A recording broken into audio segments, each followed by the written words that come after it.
All right, that's the Resident Electoral Commission in Ekiti, INEC Resident Electoral Commission in Ekiti, Mr. Pai, telling us there the plans of the commission ahead of the polls. Dr. Afolabi, from what he told us and what we've seen so far in election, take for example in Anambra, we saw that particular mistake. From what he has said, do you have any assurance that we may not be having that kind of mistake we had in Anambra?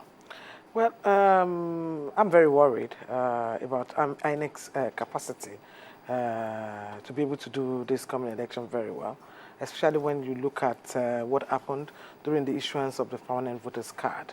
There were a lot of lapses. There were problems with materials not arriving, at the right time. There were problems with people even knowing what to do at the centers, and I think it's important for INEC to step up the sensitization, voter education around the election is very critical. I don't think they are still doing enough. I think it's important for people to know what is going to take place during the election, where and what and how the ballot papers will be. I think that they need to do a lot in terms of voter education.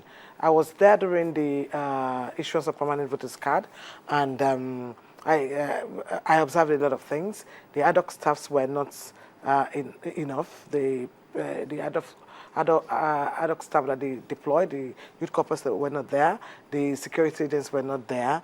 There was nowhere you can complain to even when you have problems. So I do hope that coming to the Ekiti elections, they will take cognizance of some of those things that happened during the period. And even during that period, we saw there was this huge presence of political party members around the PVC, centers, yes, where they were distributing. So there were a lot of things like that. We didn't have enough security agents there too. So I think it's important for them to learn a lot of lessons from what happened during the PVC. Now they're having more polling stations where this will take place, about 915 polling stations where these elections will be conducted. The police have promised that they're going to bring about 12,000 police officers, meaning that we'll have about 3. So I think that we need to get our arithmetic right if we want to, because for the election of free and fair also depends solely on what INEC is also offering to the Ekiti people. Thank you, Dr. Afolabi. But just for a moment, earlier today, the situation in Ekiti was that one person was killed in that particular violence. Well, I have on the line the Commissioner of Police in the state, Mr. Unyana. If you can hear me, thank you for... Okay, I understand that we've lost him. But as soon as we're able to establish connection with him on the phone, we would like to get an update on what the situation is and if he can explain to us what actually happened earlier in the day. Well, let me come to you, Mr. Nwagu. If you're still there with us, tell me what you... understand about the preparation of INEC in this particular process? Well, I think what you need to do is to simply replay your Anambra clip of your first interview with the rec in Anambra. If you play that clip back, you'll see the same level of, if you permit my word, exuberance in terms of how prepared they are.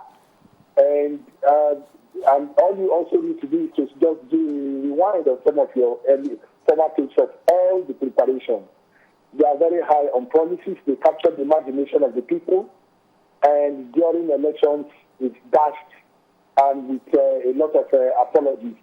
I am very sure that INEC by now has prepared a statement to explain why they will not be able to, why they were unable to deal with the issue of the perennial challenge of logistics.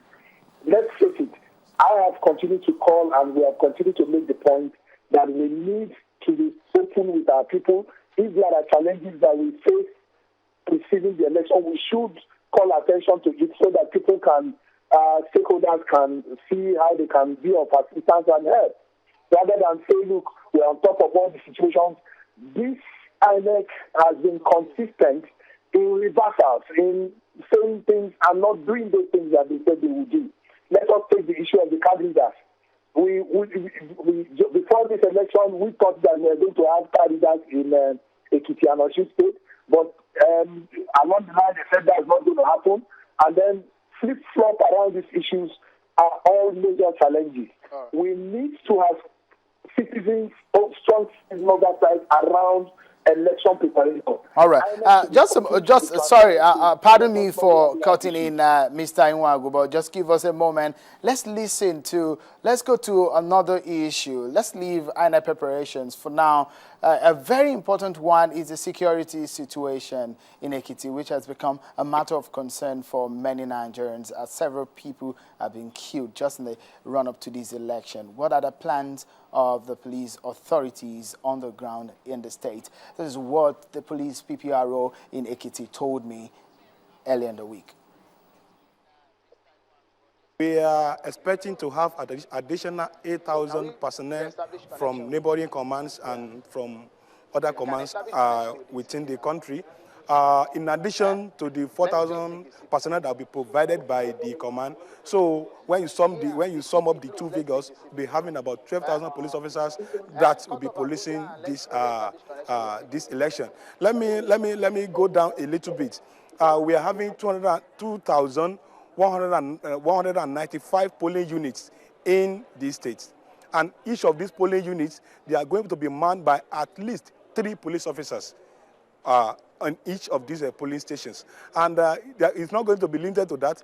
We are partnering, we are working hand in hand, we are synergizing with sister security agencies, the civil defense, the immigration, prison, DSS, that is the SS, even with the military. We are partnering with this. So in addition to 3 police officers that will be posted to each of the polling units, you are going to have additional 3. Intelligence at our own disposal. The information we are getting, we analyze and evaluate this information to give us our intelligence. And part of the intelligence we have is that people are using vehicles with tinted glasses. People are using unregistered vehicles. People are using vehicles with revolving lights, unauthorized, that are not authorized. People are using vehicles with mounted with siren to commit electoral violence in this state. And if you can see today, we have instructed all divisional police officers, all the police formation and units within the state to clamp down on these vehicles and the users.